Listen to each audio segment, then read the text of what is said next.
I want to make the game that I've been waiting 25 years to play.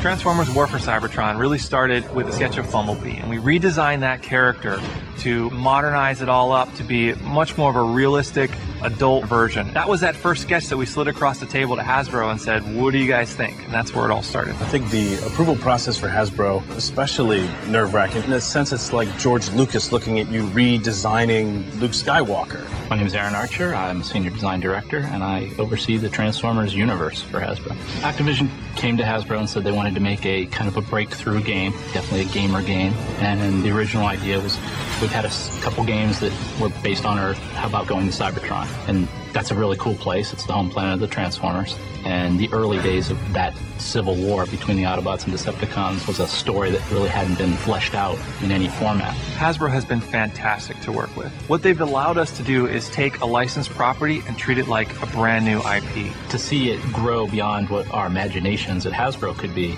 to be additive to that universe is fantastic. They've taken such a keen interest in what we've put together that my confidence that fans are going to love what story we're telling is extremely high, because it's got that Hasbro stamp on it as this is it.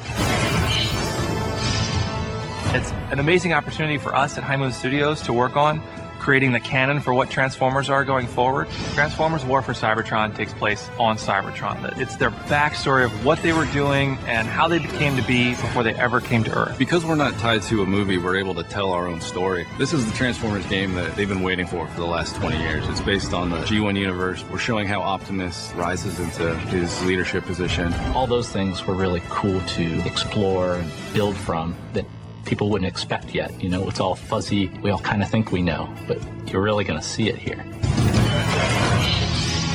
I was thrilled. I think we were all thrilled to design the Cybertron. As much as a paradigm of science fiction as Star Wars or Star Trek, it influenced all of our childhoods and probably, you know, our career paths as artists. I'd say the influences for developing the art is really the original Generation 1 animated series and the film. On top of that, there's elements of Tron and Blade Runner and Aliens and the grittier, more textural science fiction films that I think influenced all of us.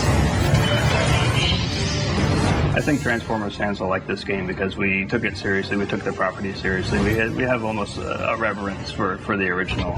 It takes something that you may have had a fondness for as a kid and a really kind of violent, dark, adult style that I think people that are into games like Call of Duty will be able to get into. I think people are going to be blown away by the effort. I just can't wait to get the ball rolling. This won't be the only touch point. It's a big place that we're going to build off of. It's been a fantastic experience to revisit all those childhood memories, gather the resource from the huge lore that is Transformers, and then shape that into basically a brand new vision of what Transformers are in a way that people haven't seen before.